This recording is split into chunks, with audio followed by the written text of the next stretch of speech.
Friends, अगर आप कोई भी प्रॉपर्टी परचेज करने जा रहे हैं तो इनकम टैक्स एक्ट 1961 के इस प्रोविजन का जरूर ध्यान रखिए।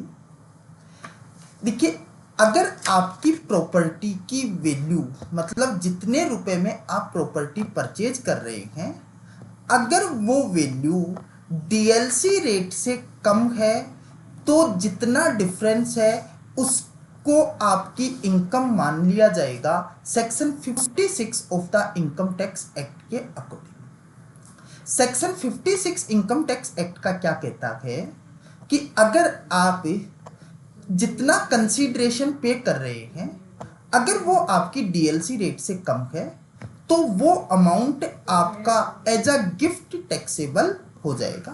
एक एग्जांपल से समझते हैं।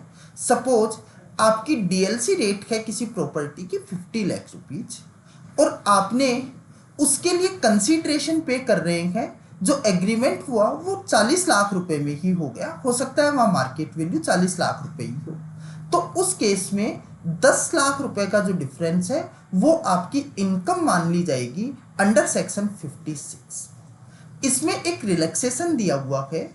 रिलैक्सेशन क्या है कि अगर आपकी डीएलसी और स्टाम्प डीएलसी रेट और आपके कंसीडरेशन में 10% का वेरिएशन है तो उस केस में ये प्रोविजन एप्लीकेबल नहीं होगा।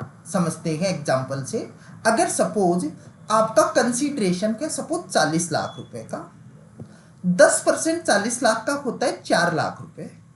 अगर उसकी डीएलसी सपोज 44 लाख रुपीज है तो उस केस में कोई प्रॉब्लम नहीं है, आप रजिस्ट्री करवा सकते हैं, कम वैल्यू पर कोई इनकम नहीं मानी जाएगी। लेकिन जैसे ही उसकी डीएलसी सपोज 40 लाख का कंसीडरेशन दिया, 10% ऐड करके 44 लाख रुपीज आ जाता है, लेकिन डीएलसी सपोज 45 लाख रुपीज है तो आपका डिफरेंस 10% से ज्यादा हो गया, तो जो 5 लाख रुपए है वो आपकी सेक्शन 56 के अंदर इनकम मान ली जाएगी। Thank you so much. ऐसे ही अपडेट्स के लिए इस चैनल को सब्सक्राइब जरूर करें।